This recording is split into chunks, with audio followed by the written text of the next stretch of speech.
All right, hey everyone. I think I've figured out a way to stop being reliant on toilet paper. Now, I'm not going to actually be throwing my toilet paper away, but in this video, I'll show you how you can install. I'll also be reviewing this particular bidet attachment. Now, I bought this one online, and I'll put a link in the description below if you are interested in picking yourself up this particular model. It's pretty cool. I like it right out of the box. It's wrapped really well. The bidet attachment itself is made of plastic, but it also has these little chrome knobs that look, I think, kind of classy and kind of nice. So it's pretty durable, pretty heavy. It doesn't feel light or cheap in any way. And this is it. I'll give you a little visual tour here. You can see we've got these. It's kind of this long part, and it slides over your toilet seat, or I should say under your toilet seat, and we'll actually be installing it here, so hang with me. But these are the two knobs. It's got a couple of different settings on there. And again, you can click that link below if you're interested in reading the instructions and what does what. And I'll explain it a little later. But there's the braided hose. You can see that right there. And it comes with a little plumber's tape. Now you may or may not use the plumber's tape. It's got these little three stoppers. And again, I'll explain these and how they go on and what they are in more detail later. In this packet we have, these two little plastic pieces are what makes this a universal fit for virtually any toilet, or so it claims. Here is the T-valve that comes with the bidet attachment with a couple of gaskets. I will be showing you how you can install this. There have been some mixed reviews online on how this works and does it work. This is pretty heavy duty piece of metal, so I'm pleased with that. So that was it right out of the box. Now let's get up to the toilet, and you're going to have an intimate view here with me. Not too intimate, don't worry, I assure you. I understand this is kind of awkward, but the first thing we're going to do is turn the water off at the base. You could see there. I killed the water to the toilet, and then I flushed the toilet. We'll take the cover off here for you so you can see what the goal is. We're going to be draining all the water in the tank. Now you're going to want to read the instructions really well. Your setup might be a little different than this particular setup here, but you can see the water in the tank is now flushed and it's not refilling because we just turned that water off. There will be some water remaining in the toilet tank itself, so with a rag or a sponge you can take some and soak it up and then squeeze it out into the sink. We want to get most of that stuff up. Doesn't have to be perfect, but most of it. So that's probably pretty good right there.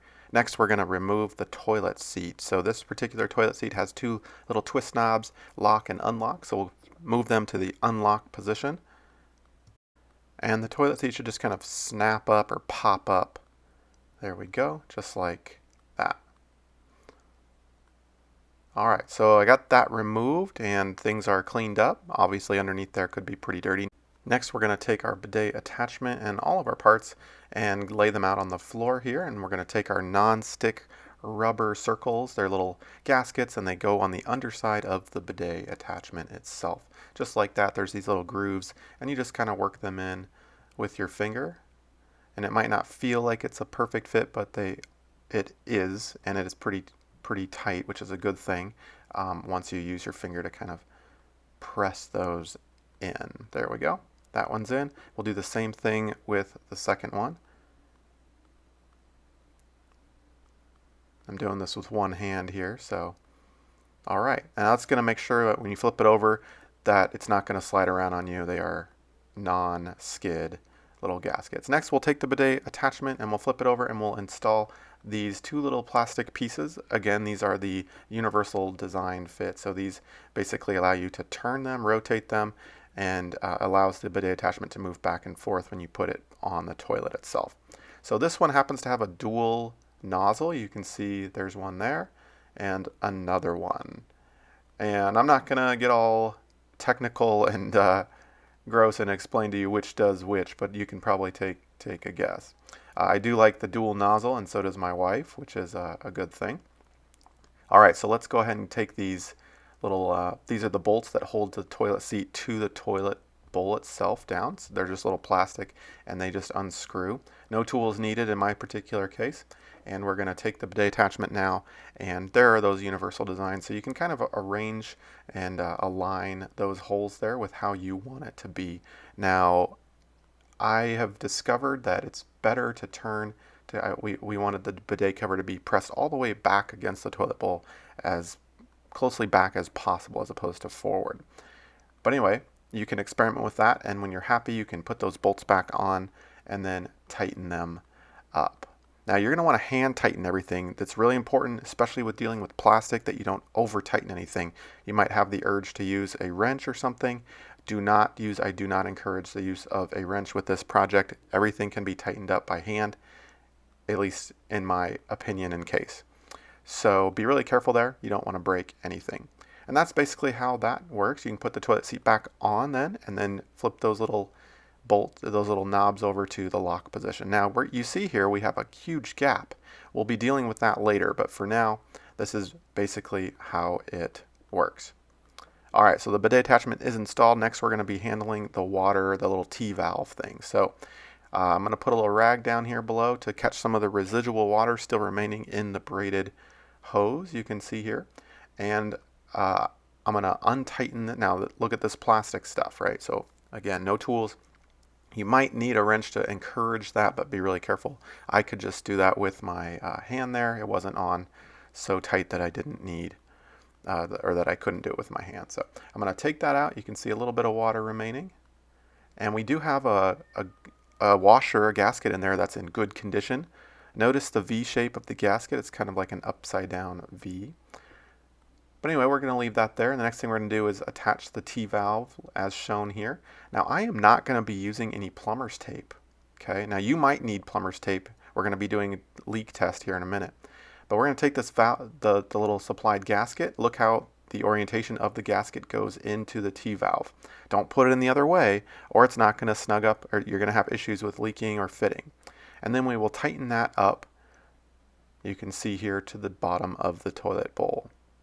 Again, no plumber's tape. Next, we're going to take the braided the braided hose that came with the unit, and we'll attach it to the little T part on that T-valve there.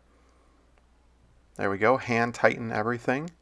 Nice and snug, nice and firm. Do not over tighten any of these parts again.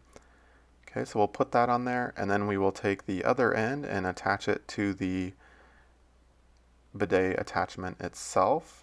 And this obviously provides a water supply, a cold water supply. This does not have a temperature setting, not a huge deal, but this is basically what you want it to look like. So I only used one of those rubber gaskets that came with the T-valve, not both of them. Okay, now here's where we're going to be really vigilant and careful. We're going to turn the water back on here.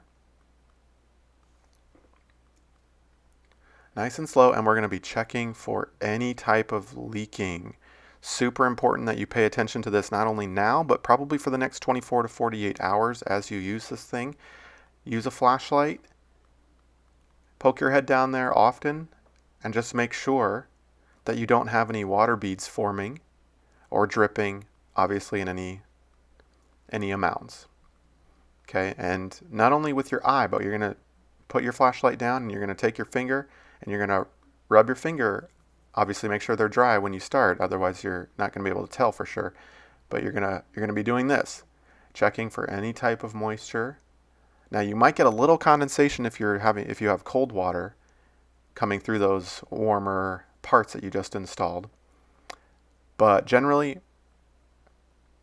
you don't want any type of moisture forming whatsoever. If you do, you're going to want to back everything out, turn the water back off, and you're going to want to try this with plumber's tape. Wrapping the plumber's tape in the direction of the threads and doing it that way. Now in my case, luckily, well, I don't know if it's luckily, it's not that big of a deal, but I don't have to apply any plumber's tape at this point. All right, so next we're going to actually activate the valves here, and they do come out and shoot you, so be prepared for that. It's not a small amount of water. It's got a lot of pressure, but we're just going to be turning that on. Now, obviously, you can actually sit down on this and use it as you test it, right? If you want to contain the water. So you can see there we've got, with the toilet seat open, plenty of water that comes out of the unit, but we're just going to be testing to make sure that as water passes through this supply line, that no leak is forming here, right? If you don't activate those nozzles, there's not going to be water coming through these particular joints and these connections. So that's what we'll be testing for next. So let it run for several seconds, right? Enjoy yourself on the toilet and go ahead and test those and look down there again to make sure that we have no water forming no leaks, no small beads of water forming in any amounts. Okay, so I'm pretty happy with that. We'll go ahead and reinstall the little the tank top there. And finally, to end this little project, we're going to be installing the little stoppers. You can see we've got a gap that is not level or parallel on the underneath the toilet seat. So we'll take these little stoppers that came with the kit, and one side is adhesive backing. So we'll take off that little sticker. And these things are super adhesive, as they would probably need to be, right? So we'll go ahead and install those. We'll put one right there. Now the big thing is you want to make sure when you close the toilet seat lid that that actually hits the toilet seat itself right there. Okay, so if you put it too far forward or too far back, it might not actually hit there. It might slide off. So be really careful. Make sure that lands in a center position on the bottom part that it's going to be falling down on, if that makes sense. We'll put the second and the third ones about right here on the sides to support lateral movement as you sit. We'll put the third one about right here, again making sure that they land squarely on that bottom part right there. And test it out with your hand, or you can sit on it, make sure that is nice and firm, tighten things up if not. And that is basically it. We have a fully functioning bidet attachment installed. And this particular one is pretty awesome. Virtually eliminates the need for toilet paper. To symbolize this, I will chuck this toilet paper. Just kidding, I will be using that to dry off, or maybe a towel or something. But it saves a lot of toilet paper, and for only 30 bucks or so, it pays for itself. And that's about it. Really easy job. No tools pretty much required. Overall, we're really happy with it. Thank you so much. Hopefully this video has been helpful. For more do-it-yourself projects and real home product reviews, be sure to subscribe.